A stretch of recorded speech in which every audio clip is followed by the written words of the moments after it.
protože nešlo to do kopce. Jo, ten autobus vůbec nevyjel. Oni to nezhrnujou, nebo nevím. A tak jsme v bajce to, ne? Tady nesmíš vůbec. To je novinka tady pro Česko. No to jo, to tak vypadá.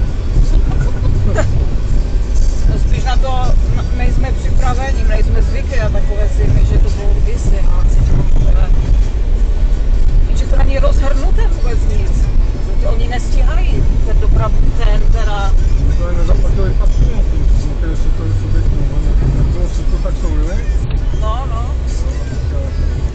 Točí se? Jo, točí. Ale podat si ti autobusáci, že? No, tak těm nezavidím.